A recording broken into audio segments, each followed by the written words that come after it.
For the longest time, I was working just as a solopreneur, but I've realized that as an entrepreneur, you have to grow with a team, and that's the only way you're gonna grow. You need people on your team, you need people on your side.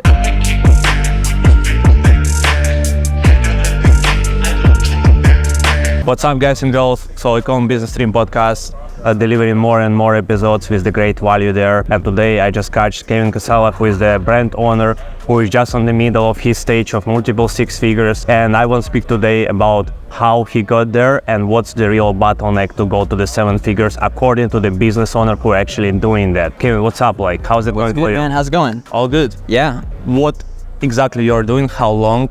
And what level is of your business right now? My name is Kevin Quezada. I've been doing e-commerce for about 3 years now. Run a e-commerce health and wellness brand, and I've been doing it, like I said, three years, about 5 years inconsistently. But I'm just working on the back end work and delegating a lot of tasks that I have right now. Just focusing on content creation, working with Jose's team. If you guys don't know, Revenue Express. They're running for you? Yeah, they're running the ads for me. They're taking care of me right now. So how good that was for you? Oh, these guys are crushing it. So I just started and I'm already seeing results with them. What's your last monthly revenue? I hit 131,000 last month. It was my best month, and I'm very grateful because it's been a long journey. And e-commerce is not the easiest thing to do. It's hard to get momentum, but once you do, you just scale it to the moon. And you're a perfect example of what I always pitch in. It doesn't matter if it works for you right now or not. The matter is how long you're gonna keep crushing it. If you won't quit, you will be able to achieve your first results. And after 3 years, you deliver your first 130,000. If you multiplying by 3 years, in 1 month, you made 40K a year by just keep hustling and doing whatever you want to in your life could be changed, and you exactly. And it's only last month. I'm not speaking about the past. Yeah. What's your biggest bottleneck right now, in your opinion? Okay, ads are advertising by crushing team, amazing. What about the other things, which is you believe it's the biggest bottleneck for you? I think my biggest bottleneck is probably not having systems. So for the longest time, I was working just as a solopreneur, but I've realized that as an entrepreneur, you have to grow with a team, and that's the only way you're gonna grow. You need people on your team, you need people on your side. I had a big issue with a product I was running that really hit me hard because it was a patented product, and my whole revenue just shut down, and I was the only man working in my company. So I had to quickly work and regain momentum with a different product.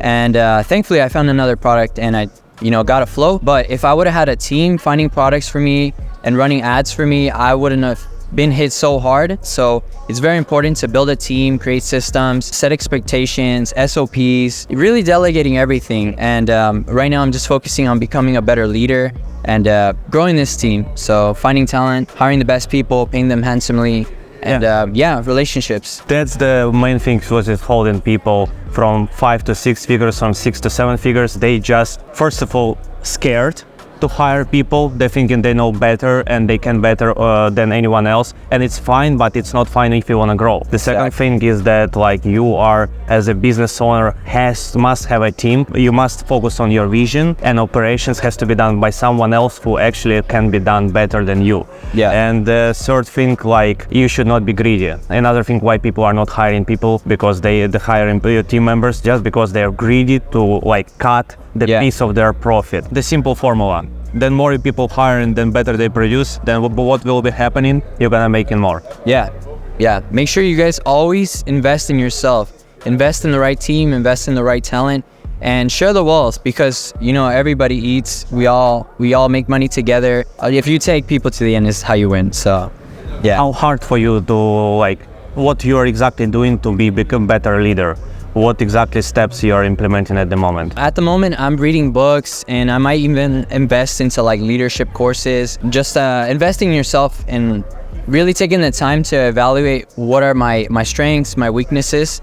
In leadership, I want to focus more on education and self-education. I think that's the biggest bottleneck for a lot of people. They don't invest time to reading books. A lot of solo work with myself, deep diving into who I am as a person will help me become a better leader. So tell me, what kind of book was giving you the biggest impact according to the questions which you're looking answer for? I'm reading a whole bunch of books at the moment. But I can't wait to read this book by John Maxwell. It's a leadership book, but I've been hearing a lot of great things about John Maxwell. So even reaching out to people like him and hiring them as a mentor can help you out tremendously. I mean, no matter what scale you guys are at right now, if you just hire the right people, it'll change everything for your life. Just reading a whole bunch of books, there's nothing like in particular that I have my focus on. It's a general approach, but I do want to focus more on leadership. It's sick, man. Yeah. Like, I really wish you good luck, because like the way how you hustle 3 years and like after that finally you go first great result is showing who you are, that you won't quit. You're not a quitter. Appreciate that, man. To be on the 7-figure mark, definitely team is only thing what you needed, and the systems around that. So exactly. I wish you become better reader, not just by reading books, but as well put yourself in the masterminds, similar mindset people like you. And before like we end it, I would like to ask you, what's the difference for you to being on such kind of event instead of staying at home and reading a book and focusing on building your team? Why you're here and what impact it's giving to you? I'm here because I love my friends and I love the people who show up to these events, because I was one of them, and I went to an event a few years ago, completely changed my life. I started meeting people who are successful in e-commerce, and it changed my whole perspective of what it actually means to make money with e-commerce. Like once you start seeing like the nice things these guys have, it really inspires you to push forward and propels you forward. You don't have to like the fancy things, but it really is motivating and inspiring seeing like crazy cars and crazy houses in person, guys, especially meeting these people. I really think that relationships are the biggest factor to success. So coming out to events like this are always a pleasure, because you get to meet future millionaires and entrepreneurs. I'm sure you guys watching are future millionaires, so definitely come out and show yourself. Don't be afraid, and always keep pushing forward. I appreciate it. Absolutely, man. Thank you for having me. Yeah. Amazing. See you guys.